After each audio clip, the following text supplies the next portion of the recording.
Hello students, welcome to my YouTube channel physics blog. आज के class में हम लोग नया चैप्टर स्टार्ट करने वाले हैं जो कि है करंट इलेक्ट्रिसिटी। इससे पहले हम लोग इलेक्ट्रोस्टैट चैप्टर पढ़ चुके हैं, जिसके अंतर्गत हम लोगों ने पढ़ा इलेक्ट्रिक चार्जेज इन फील्ड और नेक्स्ट चैप्टर पढ़ा इलेक्ट्रोस्टैटिक पोटेंशियल एंड कैपेसिटेंस।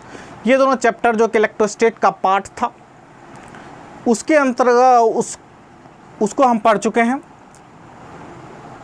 लेकिन आपने ये गौर किया होगा कि जितने भी चैप्टर्स आपने पढ़ा उस सब में जो ही आपने स्टडी किया वो चार्ज के इर्द गिर्द किया, चार्ज के बारे में जाना, चार्ज की प्रॉपर्टी को जाना। तो बेसिकली 12th में जो है चार्ज के ही इर्द गिर्द हम लोगों को स्टडी करना है। तो पिछले दो चैप्टर्स में हम लोगों ने जो इलेक्ट्रोस्टैट के अंतर्गत चार्ज के बारे में जो स्टडी किया वो स्टडी चार्ज रेस्ट में था, तब आप लोगों ने उसके सारे प्रॉपर्टी, उसके सारे जो चार्ज रेस्ट में होने से रिलेटेड जो भी टॉपिक थे उसको आपने स्टडी किया, जो कि इलेक्ट्रोस्टैट के अंतर्गत था। आज हम लोग जो स्टडी करेंगे आज के क्लास से वो करंट इलेक्ट्रिसिटी होगा। इसके बारे में आप लोग पीछे के क्लास से भी जानते हैं, नीचे के क्लास में भी इसके बारे में आपने जाना करंट इलेक्ट्रिसिटी क्या होता है। इसके ये चैप्टर थोड़ा सा इजी है, कुछ कॉन्सेप्ट्स हैं उसको फॉलो करके आप इसको अच्छे तरह से कर सकते हैं। तो आप लोगों का काम होना चाहिए कि इस टॉपिक को अच्छे तरीके से समझें और इसको समझ करके इसको इम्प्लीमेंट करें और बुक से रिलेटेड जो भी बुक आपके पास अवेलेबल हो उससे आप सवाल करें। और आपको मैं बता दूं कि कोई भी चैप्टर्स आप पढ़ते हैं किसी सब्जेक्ट का, तो चैप्टर्स पढ़ने के साथ साथ आपके पास भी जो रेफरेंस बुक है उस बुक की स्टडी ज़रूर करें। तो आज हम लोग जो स्टडी करने वाले हैं वह करने वाले हैं करंट इलेक्ट्रिसिटी का। चैप्टर का नाम है इलेक्ट्रिक करंट। आज हम लोग इस चैप्टर को स्टार्ट करने वाले हैं, इलेक्ट्रिक करंट, करंट इलेक्ट्रिसिटी। चलिए, ये आप लोगों का फेमिलियर चैप्टर भी है, फेमिलियर टॉपिक भी है, नीचे के क्लास भी इसके बारे में आपने जाना भी।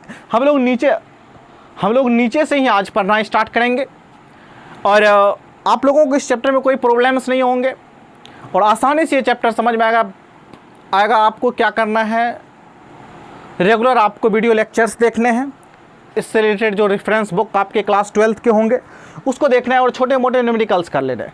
आपको मैं ये भी बताते चलेंगे कि इस चैप्टर से रिलेटेड कितने टॉपिक हैं जो बोर्ड में इम्पॉर्टेंट हैं, जिससे क्वेश्चंस आता है। तो ये चीज़ें हैं।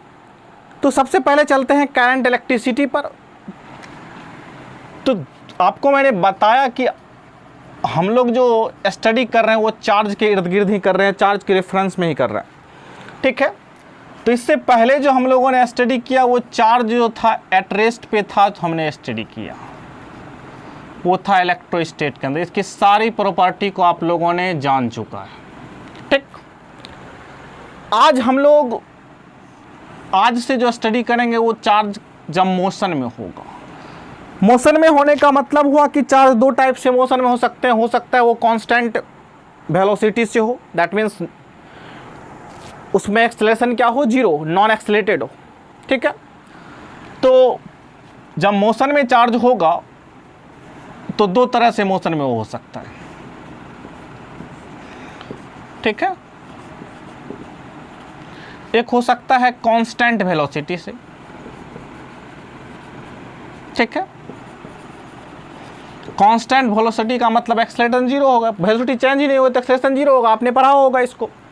तो एक्सेलरेशन इक्वल टू जीरो। तो इसके अंतर्गत जो हम पढ़ेंगे वो पढ़ेंगे करंट इलेक्ट्रिसिटी और इलेक्ट्रिक करंट की बात। बेसिकली इस चैप्टर में इसी का अध्ययन करना है और आगे के चैप्टर में जब वेरिएबल वेलोसिटी होगा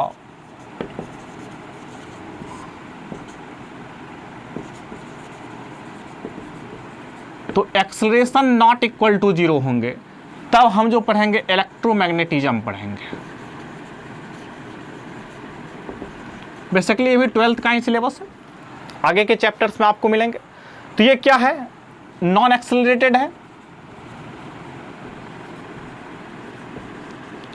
मतलब चार्ज तो मूव करेगा लेकिन वो कांस्टेंट वेलोसिटी से करेगा, तो उसमें क्या कहेंगे, इलेक्ट्रिक करंट के अंतर्गत हम अध्ययन करेंगे। और वेरिएबल वेलोसिटी मतलब एक्सेलरेटेड, चार्ज का मूव जो होगा वो एक्सेलरेटेड होगा, मतलब वेलोसिटी उसके क्या होंगे, चेंज होंगे, तब हम इलेक्ट्रोमैग्नेटिज्म के अंदर उसका अध्ययन करेंगे। तो बेसिकली हम लोग को आज इलेक्ट्रिक करंट के बारे में जानना है। आप लोग ने नीचे के क्लास से ही जान के आया है कि rate of flow of charge, आपको जैसे मैंने बताया कि flow of charge is called current, तो rate of flow of charge आप लोगों को नीचे के क्लास में भी ये डेफिनेशन आपको पता होगा, rate of flow of charge is called current. मतलब चार्ज का जो फ्लो है उसका रेट, चार्ज किस रेट से फ्लो कर रहा है उसे हम करंट कहते हैं। आप करंट को समझने के लिए आप वाटर का फ्लो जानते होंगे, वाटर का फ्लो, वाटर भी जस्ट लाइक वाटर का फ्लो जानिए, करंट का फ्लो जानिए, चार्ज का फ्लो जानिए। तो वाटर जिस तरह से हायर लेवल से लोअर लेवल की तरफ फ्लो करता है, इसी तरह से करंट का भी फ्लो होता है, रेट ऑफ फ्लो ये भी होता है हायर पोटेंशियल से लोअर पोटेंशियल की तरफ। मैं इसके बारे में बात करूंगा। तो सबसे पहले जानिए कि करंट क्या होता है, rate of flow of charge is called current, मतलब फ्लो ऑफ चार्ज का अध्ययन हम करेंगे, दैट ब्रांच ऑफ फिजिक्स जिसके अंतर्गत हम क्या करेंगे, फ्लो ऑफ चार्ज के बारे में पढ़ेंगे, वही कांस्टेंट वेलोसिटी से, उसको इलेक्ट्रिक करंट कहेंगे, करंट इलेक्ट्रिसिटी चैप्टर कहेंगे।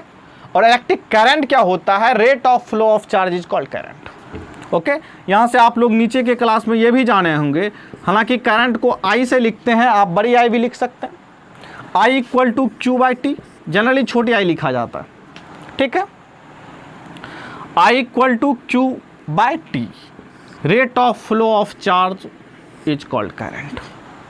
ये चीज़ें आप लोग पिछले क्लास में नीचे के क्लास में जान के आए। सपोज कीजिए कि ऊपर वाला मिटा दें, सपोज कीजिए कि हमारे पास कंडक्टर है, ठीक है, इस कंडक्टर में क्या हो रहा है, चार्ज का फ्लो हो रहा है, ठीक है, चार्ज फ्लो कर रहा है।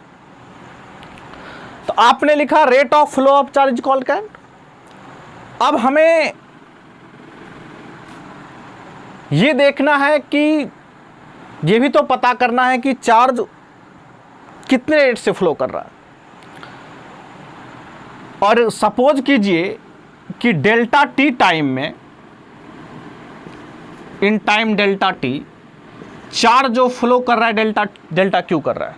डेल्टा टी कहने का मतलब हुआ कोई भी टाइम इंटरवल के अंतर्गत, ठीक है, कोई भी दो टाइम के बीच, मान लीजिए 5 से 7 सेकंड के बीच, या फिर 0 से लेकर के 4 सेकंड के बीच, ठीक है, चार्ज का फ्लो होगा।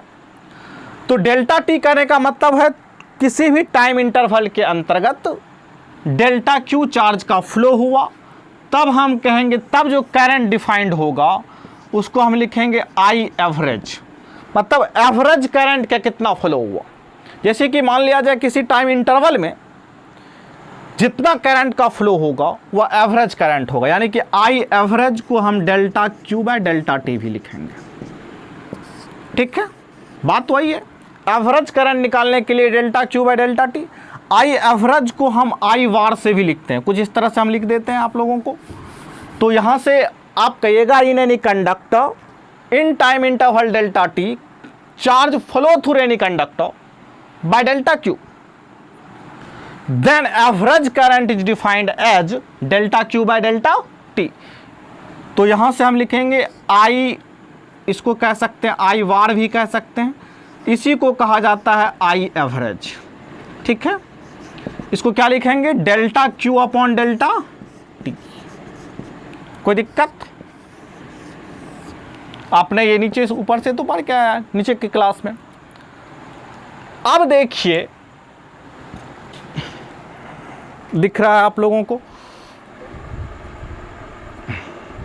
चलिए आगे चलते हैं। तो आप लोगों ने जाना कि करंट क्या होता है, rate of flow of charge is called current. Current को हम आई से लिखते हैं, आई बराबर है क्यू बाई टी। आज आप लोगों ने एवरेज करंट के बारे में जाना, यानी कि किसी टाइम इंटरवल के अंतर जितना चार्ज का फ्लो होगा, यानी कि delta Q upon delta T. चलिए, तो ये चीजें हो गई। चलिए एक और टर्म आज डिफाइन करेंगे, इंस्टेंटेनियस करंट। चलिए इसको भी डिफाइन कर लेते हैं, उसके बाद हम चलेंगे आगे की तरफ। इसके यूनिट को देखेंगे, इसके डायरेक्शन को देखेंगे। आज हम लोगों को इंट्रोडक्शन क्लास है। आज हम लोग इसके करंट इलेक्ट्रिसिटी का जो इंट्रोडक्शन होगा, जो भी बेसिक्स जानकारी होंगे वो आज जानेंगे। तो छोटी छोटी बातें आज जानना है इंट्रोडक्शन क्लास में। तो चलिए अब हम लोग सपोज कीजिए यही कंडक्टर है। इस कंडक्टर से सपोज कीजिए स्मॉल टाइम टी में, small time D T, small time कह सकते हैं डी टी, छोटे से टाइम के लिए, छोटा सा टाइम, दैट मीन्स काफी small time, T tends to 0 की तरफ। छोटे से टाइम के लिए किस कंडक्टर से डी क्यू करंट का फ्लो हुआ, कितना का? For small time, for small time क्या? Small time D T current flows through any conductor, current flows through any conductor is D Q. आप लोगों ने जाना कि छोटे से टाइम इंटरवल के लिए टी टेंड्स टू 0, कहने का मतलब क्या हुआ? 0 से थोड़ा सा ज्यादा, हल्का सा ज्यादा, ठीक है। तो उस छोटे से टाइम में क्या हुआ? करंट का फ्लो हुआ डी क्यू। तब आई करंट जो डिफाइंड है, I is equal to limit T tends to 0 delta Q by delta T. Limit delta Q का मतलब क्या हुआ? Flow of charge by delta T, किसी टाइम इंटरवल के अंतर्गत। लेकिन वो टाइम इंटरवल काफी छोटा हो, बहुत छोटा हो, टू शॉर्ट, तब होगा D Q upon D T. इसी आई को तब कहते हैं, किसी पार्टिकुलर टाइम में करंट का जो फ्लो होता है किसी कंडक्टर से, उसे कहते हैं इंस्टेंटेनियस करंट। यानी कि इसको हम आई इंस्टेंटेनियस भी लिख सकते हैं। Current flows through any conductor, sorry, charge flows through any conductor in small time interval is called an small time, ठीक है, या स्मॉल टाइम इंटरवल, या फिर कह सकते हैं इन पार्टिकुलर टाइम। वैसे मान लिया जाए छोटे से टाइम के लिए, किसी पार्टिकुलर टाइम के लिए जो करंट का फ्लो होगा किसी कंडक्टर से, वह क्या होगा? इंस्टेंटेनियस करंट होगा। एवरेज करंट मतलब किसी टाइम इंटरवल के अंतर्गत जितना भी करंट का फ्लो किसी कंडक्टर से होगा वो क्या कहलाएगा? एवरेज करंट कहलाएगा, delta Q by delta T. बात क्लियर है यहां तक?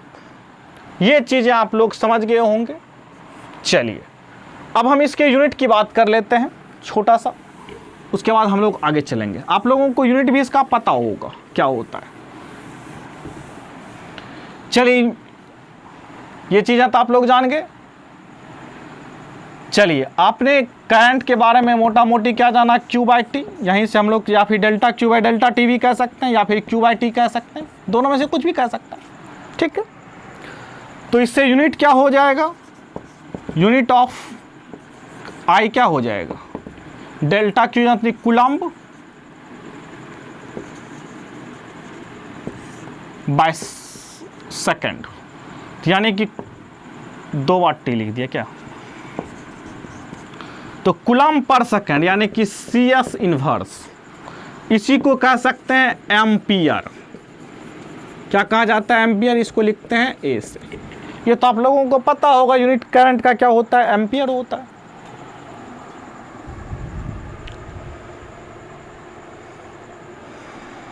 चलिए, इसके बारे में तो हम लोग जान गए कि इसका यूनिट क्या होता है, एम्पियर होता है। अब इसके डायरेक्शन की बात कर लेते हैं। डायरेक्शन के बारे में आपको ज़्यादा क्लियरिटी नेक्स्ट क्लास में होगा।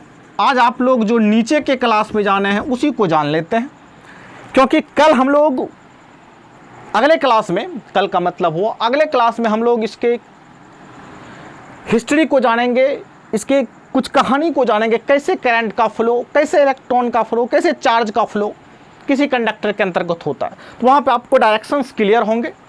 तो आप नीचे के क्लास से पढ़ते आए हैं, डायरेक्शन जो करंट का होता है, फ्लो का, डायरेक्शन ऑफ करंट होता है, फ्लो ऑफ करंट का, वो क्या होता है,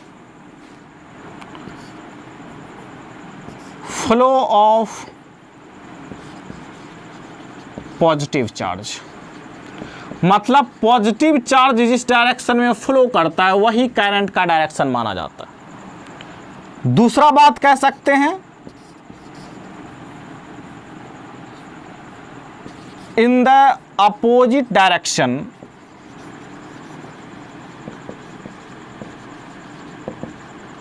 of flow of electron.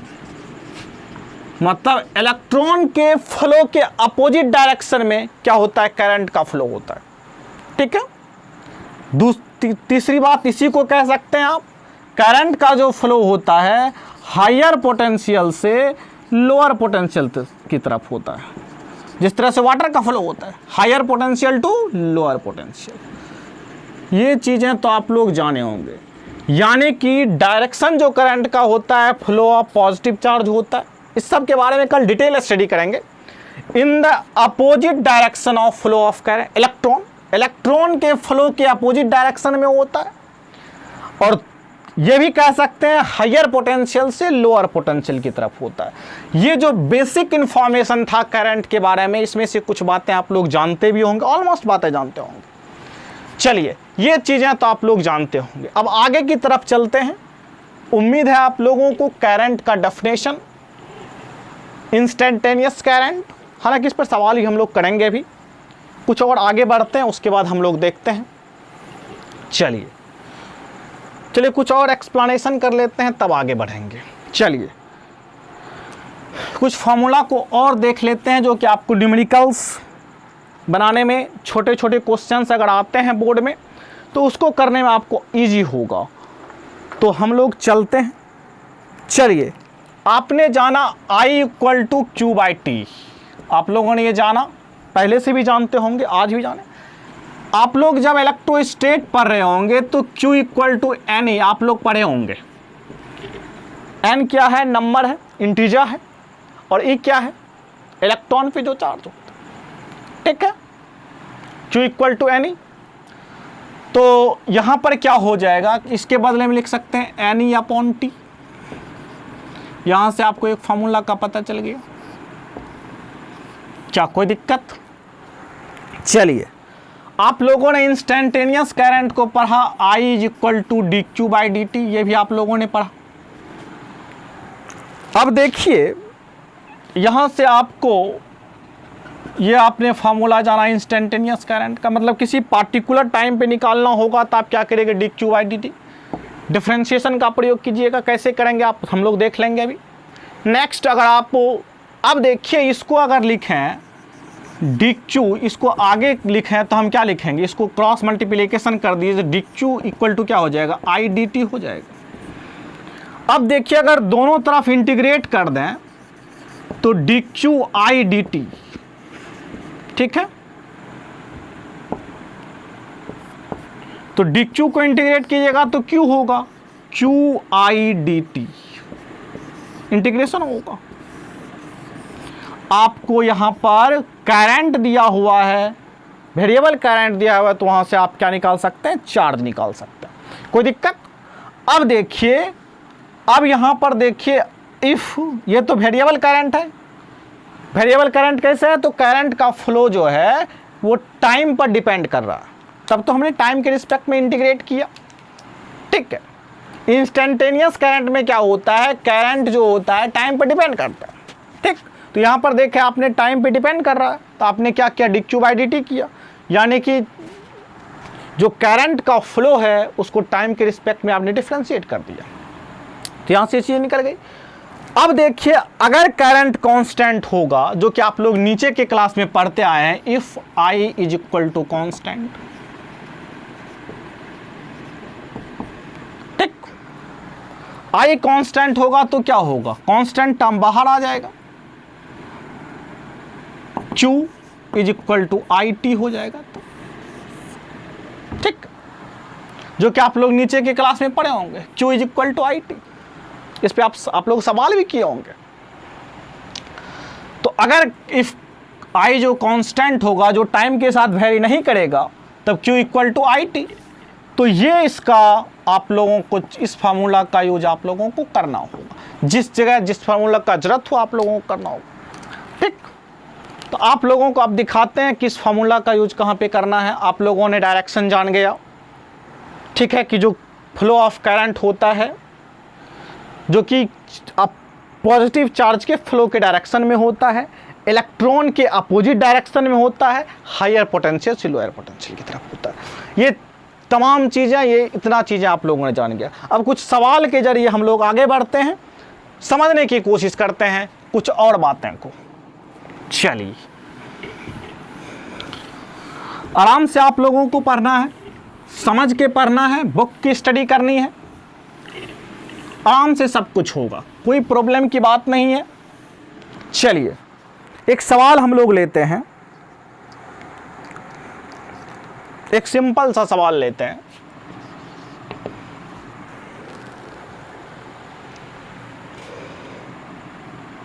Charge Q is equal to T square plus 2t plus 3। देखिए चार्ज टी मतलब चार्ज टाइम पर डिपेंड कर रहा है।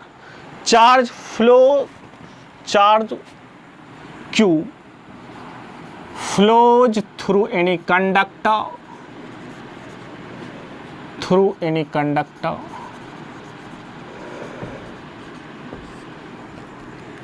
charge Q t square plus 2t plus 3 flows through any conductor.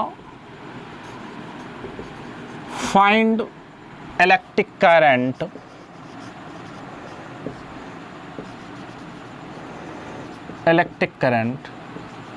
at t equal to 2 second.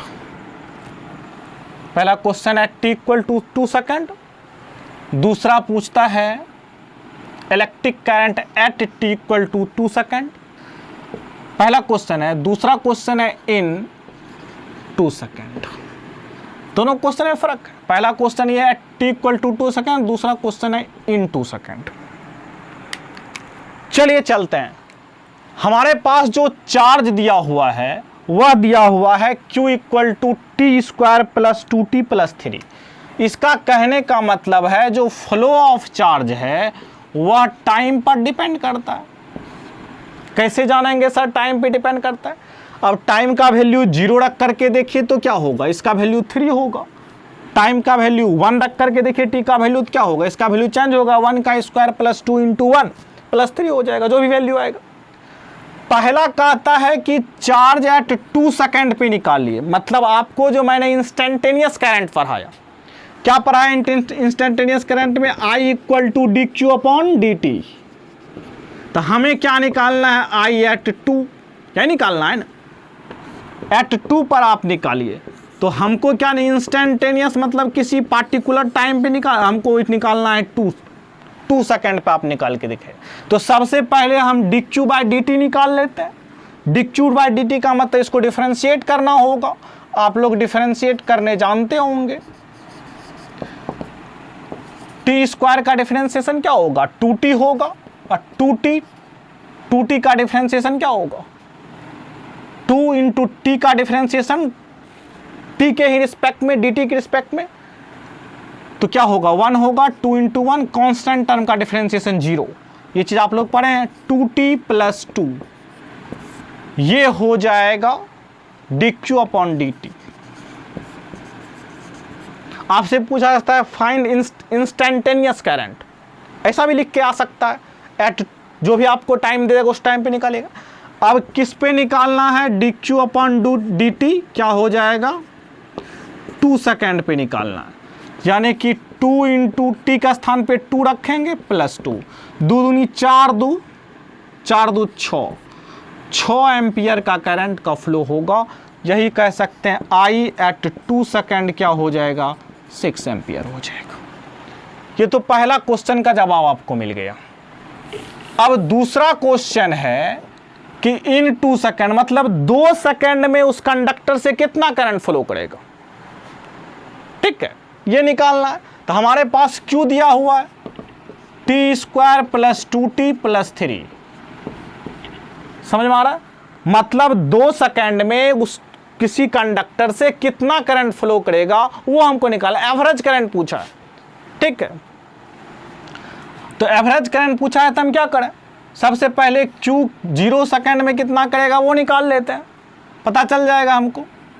तो 0 second में आप देखिए हम लिख देते हैं Q 0 लिख देते हैं, यहाँ से आपको पता चल गया होगा, यानी कि 0 का square charge flow in 0 second, तो 0 का स्क्वायर प्लस 2 इंटू 0 प्लस 3, यानी कि 3 कूलम का फ्लो हुआ। अब Q 2 सेकेंड में निकाल लिया जाए, यही होगा ना। तो 2 का स्क्वायर इसका रख दीजिए, 2 का स्क्वायर प्लस 2 इंटू 2 प्लस 3, तो दूनी 4 4 8 प्लस 3 कितना हो जाएगा 4 4 8 3 11 कूलम। आपको क्या बताया, आपको बताया कि आई एवरेज निकालने के लिए, कहा कि इन 2 सेकेंड में पूछा है, तो आई एवरेज क्या हो जाएगा डेल्टा क्यू मतलब Q2 मतलब Q charge flow in 2 second minus Q0 charge flow in 0 second. ठीक है, बाय टाइम कितना लगा 2 माइनस 0 है डेल्टा टी, यानी कि क्या हो जाएगा चार्ज फ्लो इन 2 सेकेंड कितना हुआ 11 चार्ज फ्लो माइनस 3 अपॉन 2, यानी कि कितना हो जाएगा 8 अपॉन 2, यानी कि 4 एम्पियर का करंट फ्लो करेगा। कोई दिक्कत,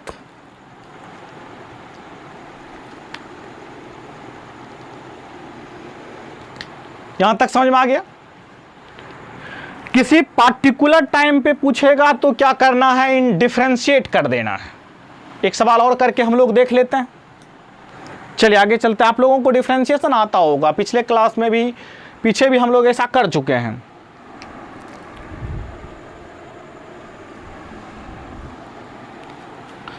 चलिए आगे चलते हैं, एक सवाल और ले लेते हैं हम लोग, थोड़ा सा इसको डाटा को चेंज कर देते हैं, तब आप लोगों को थोड़ा और डाटा इस बार लिख देते हैं। Q इक्वल टू 5t पर पावर 4 ज़्यादा 5t का Q plus 2t square plus t minus t plus 9। ठीक है, ये हम लोगों ने ले लिया, कोई दिक्कत। अब यहाँ पर लिख सकते हैं, सवाल को थोड़ा चेंज कर देते हैं, find electric current between 2 second to 5 second, ये पूछा हमने। ठीक है, थोड़ा सा 2 सेकेंड टू 4 सेकेंड लिखते हैं, ऐसा करिए 1 सेकेंड टू 4 सेकेंड लिख दीजिए। ऐसा हम इसलिए कर रहे हैं कि कैलकुलेशन थोड़ा लंबा ना हो, इसलिए ऐसा करना है। आप उसमें भी निकाल सकते हैं, ऐसा कोई दिक्कत नहीं है। दूसरा क्वेश्चन, आई इंस्टेंटेनियस किस पे एट, आप निकाल लीजिए 2 सेकेंड। ये 2 क्वेश्चन आप निकाल सकते हैं आराम से। क्या करना है, पहले में क्या पूछा, एवरेज करंट पूछा, तो पहले Q3 निकाल लीजिएगा आप इस तरह से, और उसके बाद Q1 निकाल लीजिएगा, इस तरह से आप कर दीजिएगा, तो ये निकल जाएगा आपका एवरेज आराम से। अब आई इंस्टेंटेनियस निकालना है तो dq बाई dt कर देना है, तो हम लोग करके देखते हैं एक बार। चलिए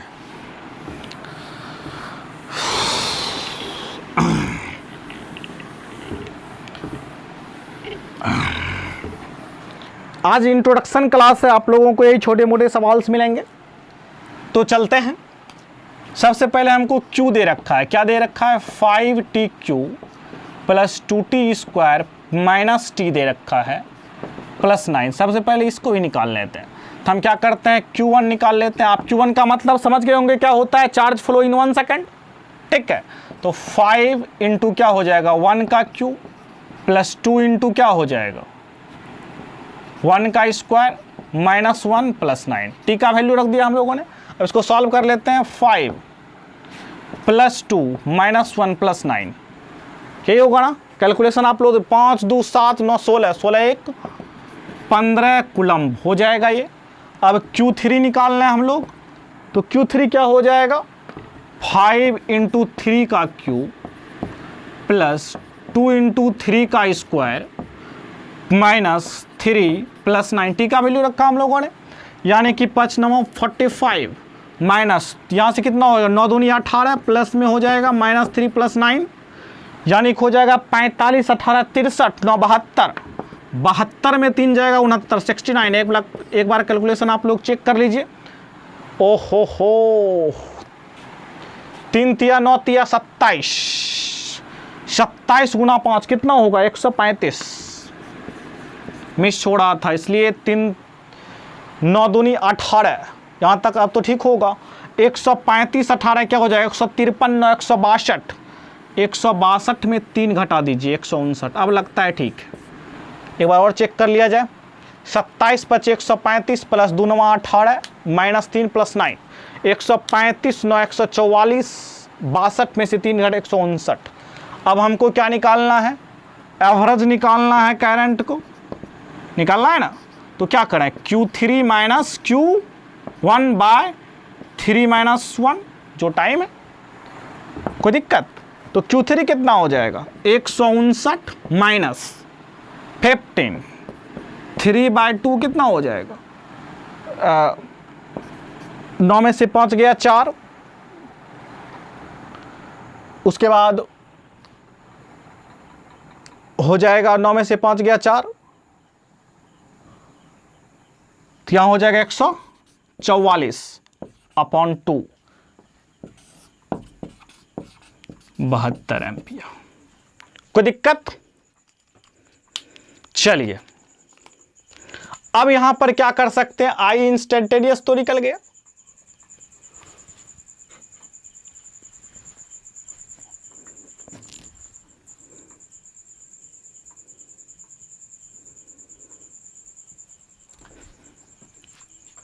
अब यहां पे देखिए नेक्स्ट निकाल सकते हैं आई इंस्टेंटेनियस। तो इसके लिए क्या करें, इसको डिफरेंशिएट कर दें, मिटाना इसको। आप लोग डिफरेंशिएट करके निकालिए। तो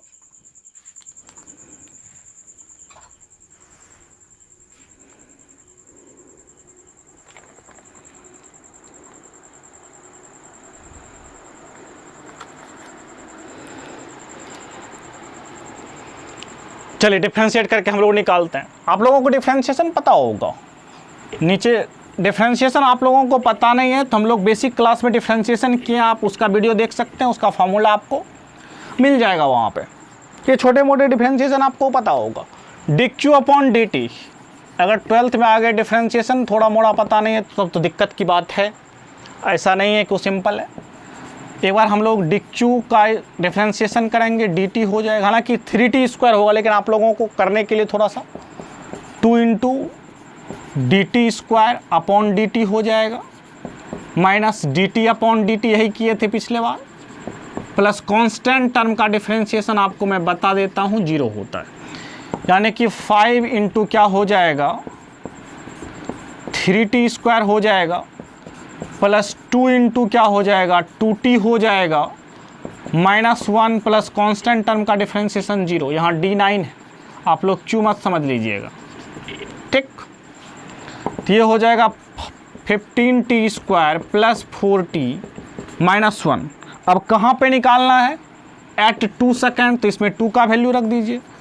dq अपॉन dt कितना हो जाएगा 2 सेकेंड पे कितना हो जाएगा 15 इंटू 2 का whole square plus 4 into 2 minus 1 यानी कि 15 चौकी 60, 60 प्लस 8 माइनस 1 कितना हो जाएगा 68, 67 एम्पियर। कोई दिक्कत?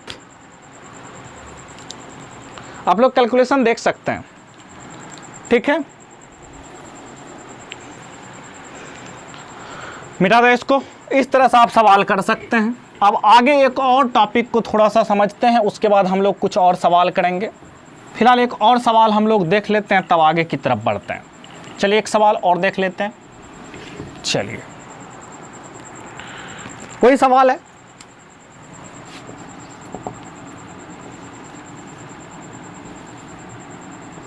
If I is equal to 3t square plus 4t plus 1,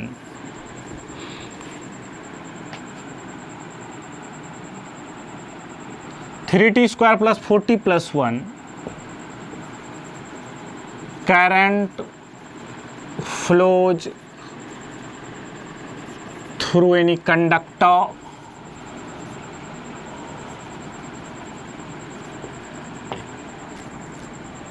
then find charge flow,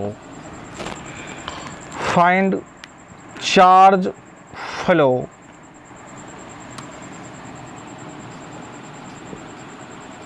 between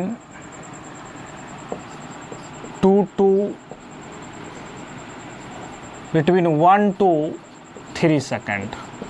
मतलब चार्ज का फ्लो कितना होगा, आपको इस बार I दिया हुआ है, Q निकालना है। आप लोगों को बताया गया कि I इक्वल टू क्या होता है dq अपॉन dt, बताया गया ना। यहाँ से dq निकालना है तो आपको क्या करना है I dt, इसको क्या करना है इंटीग्रेट कर देना है। इंटीग्रेट कर दीजिएगा तो ये क्या हो जाएगा dq का इंटीग्रेशन हो जाएगा q I dt, बताए कहाँ से कहाँ तक 1 to 3 सेकेंड, ठीक यही होगा ना। यानी कि I का वैल्यू हमको पता है, तो हम लिख सकते हैं I का वैल्यू क्या 3t square plus 4t plus 1, इसको इंटीग्रेट करना तो आप लोग जानते होंगे। इंटीग्रेट करके देखिए तो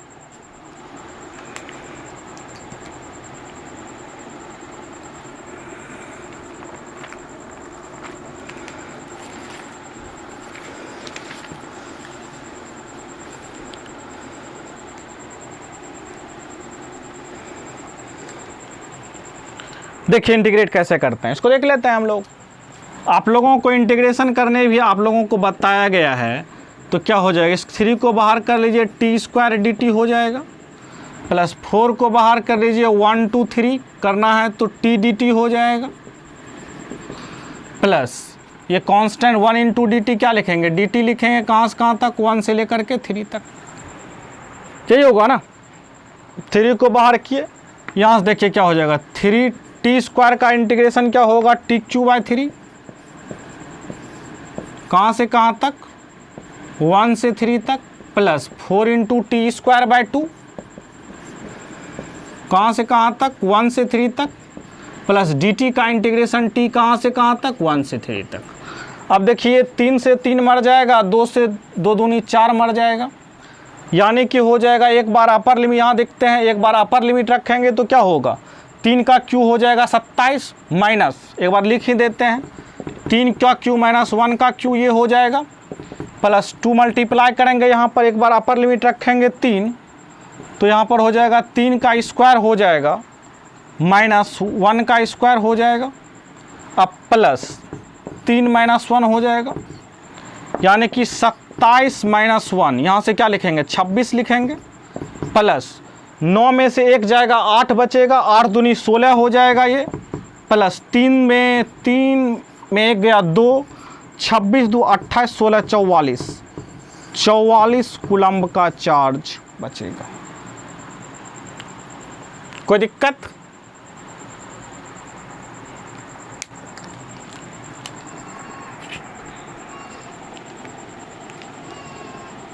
ठीक है।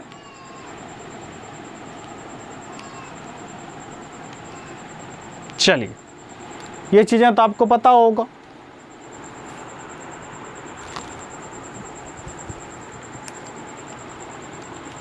चलिए, अब इस पे आपको चार्ज पूछ लेता, कितना होगा चार्ज, तो आपको पता है Q इक्वल टू NE होता है, तो क्या करते आप निकाल लेते। चार्ज तो आपको पता चल गया 44 कूलम का, ठीक है, चार्ज तो आपको पता चल गया। अब इलेक्ट्रॉन पूछ लेता तो आप क्या करते हैं, Q बाय N कर देते यहां से, Q भी आपको पता है, N आपको पता चल जाता, चार्ज और इलेक्ट्रॉन पता चल जाता।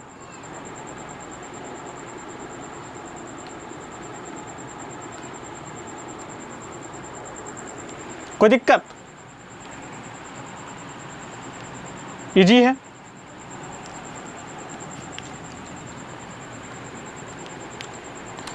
ये तो आपको पता चल गया, ये पता चल गया, इस पे चार्ज और इलेक्ट्रॉन कितना होता आप निकाल सकते थे। चलिए,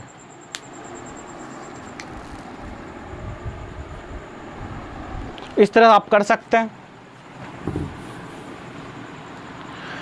चलिए, ये चीजें तो हो गई। चलिए, इस तरह से अब आगे की तरफ चलते हैं।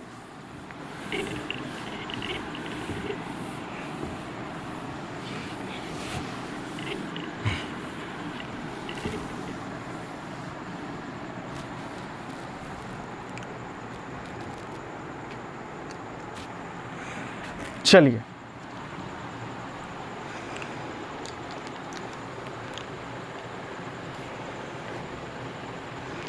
अब हम चलते हैं एक और टॉपिक की तरफ, वो है करंट डेंसिटी।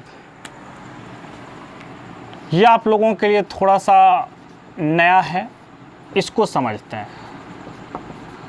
ये भी कुछ नहीं है, सिंपल है। अब हम लोग एक टॉपिक समझ लेते हैं, current density.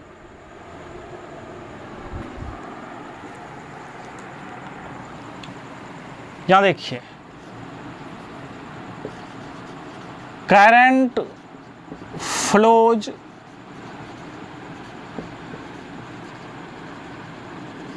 Through any conductor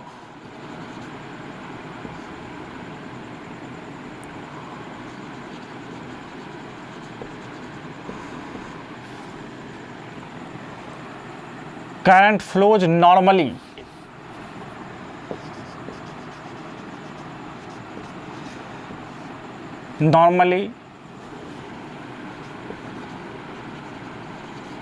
through any conductor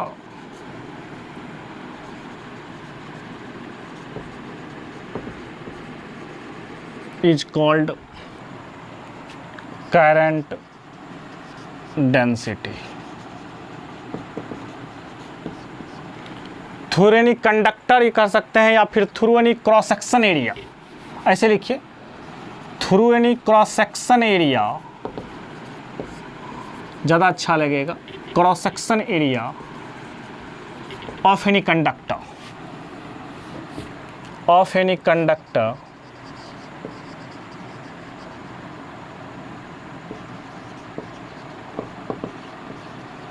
is called current density.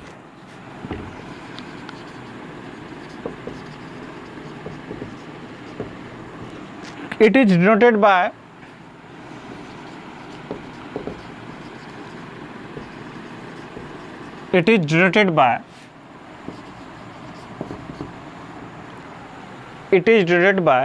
J.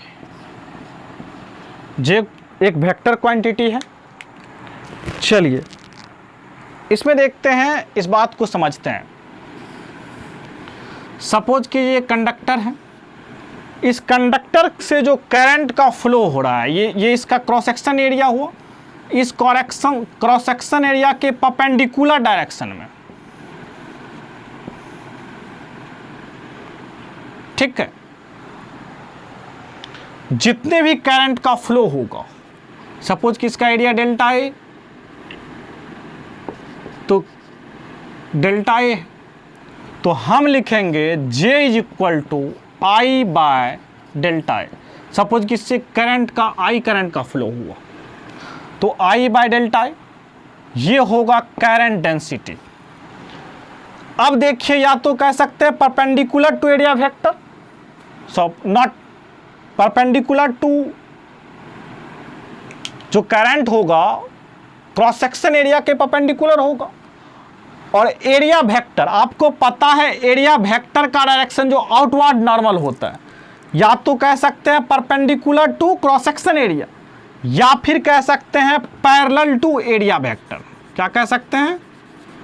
Parallel to area vector. क्यों कहे पैरेलल टू एरिया वेक्टर?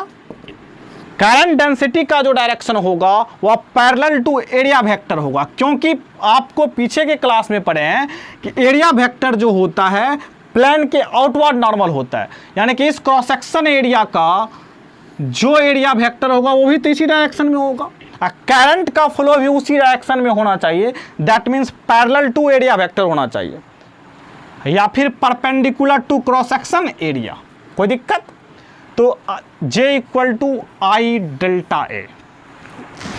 अब सपोज कीजिए कि करंट का फ्लो परपेंडिकुलर एरिया वेक्टर के ना हो, सॉरी एरिया वेक्टर नहीं, एरिया के परपेंडिकुलर ना हो, इस क्रॉस सेक्शन एरिया के परपेंडिकुलर ना हो, या फिर कह सकते हैं एरिया वेक्टर के पैरेलल ना हो। ठीक, अगर ऐसा कर सपोज कीजिए ऐसे कर, ये ऐसे, ठीक है, करंट ऐसे फ्लो कर रहा है। अब इस क्रॉस सेक्शन का जो एरिया वेक्टर होगा, ये जो क्रॉस सेक्शन है इसके परपेंडिकुलर इस डायरेक्शन में होगा, जो कि इसके साथ इस डायरेक्शन में होगा, इसके साथ जो कि थीटा एंगल बना रहा है। ठीक है,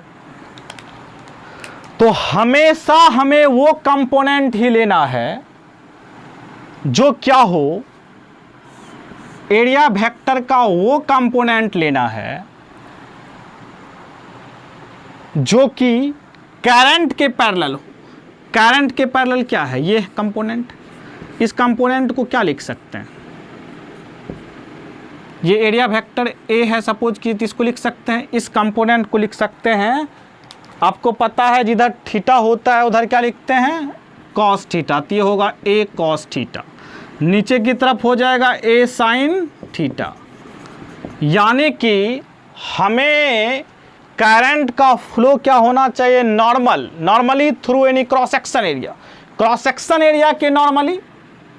ठीक है, यानी कि करंट डेंसिटी जो डिफाइंड है वह वैसा करंट जो कि क्रॉस सेक्शन एरिया के नॉर्मली हो, मतलब परपेंडिकुलर हो, या फिर एरिया वेक्टर के पैरेलल हो। ठीक, यहां पर देखिए एरिया वेक्टर का डायरेक्शन जो कि करंट के फ्लो के डायरेक्शन से थीटा एंगल में, लेकिन आपको करंट डेंसिटी जो डिफाइंड है वह परपेंडिकुलरली डिफाइंड है, एरिया वेक्टर के पैरेलल डिफाइंड है, और परपेंडिकुलर डिफाइंड है किसके? क्रॉस सेक्शन एरिया के। तो एरिया वेक्टर तो इधर की तरफ है, लेकिन इसका हमें वो कंपोनेंट लेना है जो कि क्या हो? करंट के पैरेलल हो, फ्लो ऑफ करंट के पैरेलल हो। तो यहां से हम लिख सकते हैं I equal to J equal to I delta A, sorry delta A लिखें, इसके एरिया को डेल्टा ए लिखें, इसको भी डेल्टा ए लिखिए, ज़्यादा ठीक रहेगा। डेल्टा ए वेक्टर लिखिए, एरिया वेक्टर डेल्टा ए, उसका एक कंपोनेंट होगा डेल्टा ए कॉस थीटा। यहाँ से आई इक्वल टू हम लिख सकते हैं जे डेल्टा ए कॉस थीटा। अब याद कीजिए जे डेल्टा ए कॉस थीटा को हम क्या लिख सकते हैं? जे डॉट ए क्या लिख सकते हैं? J dot A, dot product of vector I equal to J dot A. यहां से आप लिख सकते हैं वेक्टर फॉर्म में I equal to J dot A. J क्या है? Current density. कोई दिक्कत? यानी कि I equal to J dot A. ये फार्मूला आपको याद रखना है, I = J.A, यानी कि that current which passes through any conductor normally, ठीक है, normally to the area, cross section area is called current density. कोई दिक्कत यहां पर? इसको नोट डाउन कर लीजिए।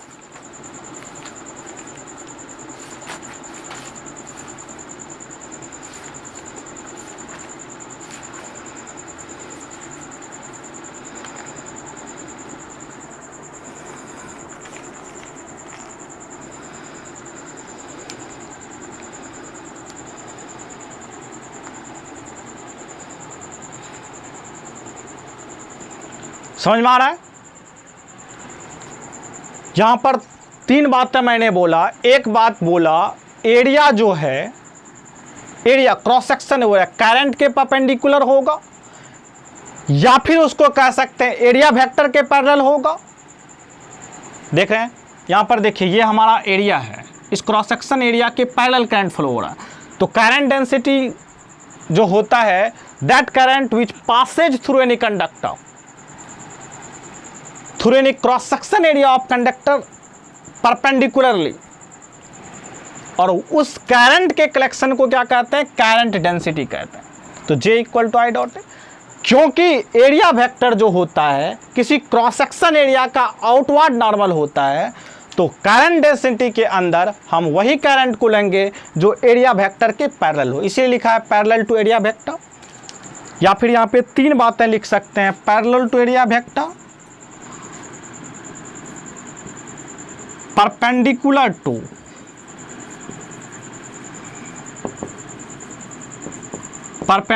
To cross section area, cross section area of conductor. कोई दिक्कत?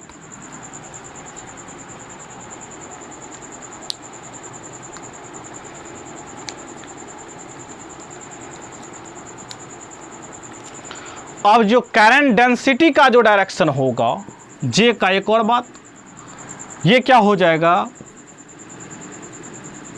Is in the direction of current.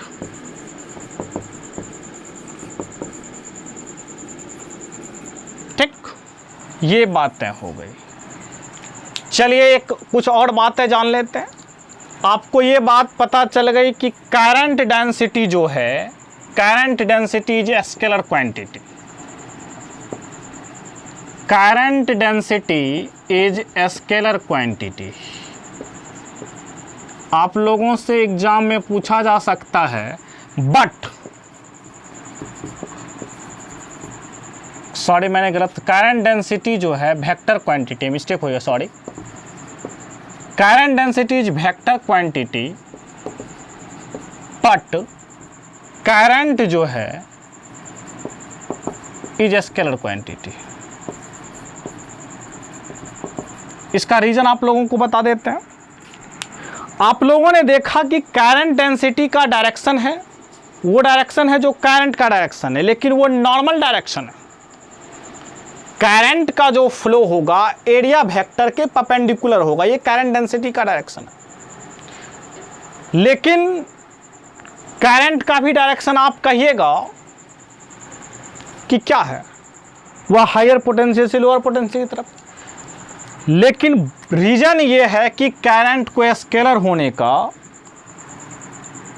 कि करंट जो है वेक्टर लॉ ऑफ एडिशन का फॉलो नहीं करता है, यानी कि हम इसे नॉर्मली जोड़ सकते हैं, जैसे अलजेब्रिकली जैसे जोड़ते हैं। जैसे मान लीजिए सपोज कीजिए किसी कंडक्टर से करंट ऐसे ऐसे फ्लो किया, 2 एम्पियर का करंट इधर से फ्लो किया, 3 एम्पियर का करंट इधर से फ्लो,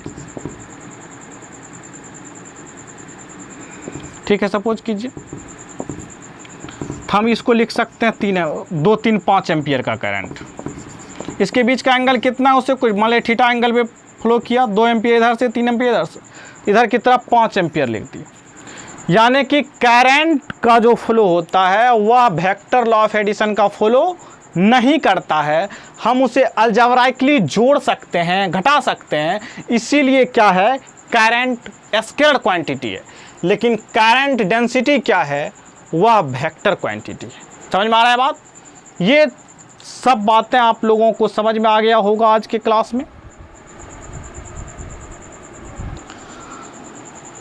तो ये सारी बातें आप लोग नोट डाउन कर लीजिए, करंट डेंसिटी। अब एक और बात है, ये भी जान लीजिए आप लोग। अब करंट डेंसिटी का यूनिट भी जान लेते हैं, ठीक है, साइड में जान लेते हैं यूनिट ऑफ करंट डेंसिटी। तो यूनिट जो होगा करंट डेंसिटी का, यूनिट ऑफ जे वेक्टर लिख देते हैं, क्या होगा, एम्पियर अपॉन मीटर स्क्वायर, यानी कि ए एम माइनस, इसको लिख सकते हैं ए एम माइनस 2, ये इसका यूनिट हो गया। ठीक, आप लोगों को ये सारे चीज़ें कल रिवाइज कर लेना है, बुक से पढ़ लेना है। कल हम लोग इसका रिव्यू करेंगे, इसके बारे में जान लेंगे, उसके बाद हम आगे के टॉपिक को पढ़ेंगे। ओके, तब तक के लिए बेस्ट ऑफ लक, पढ़ाई करते रहिए।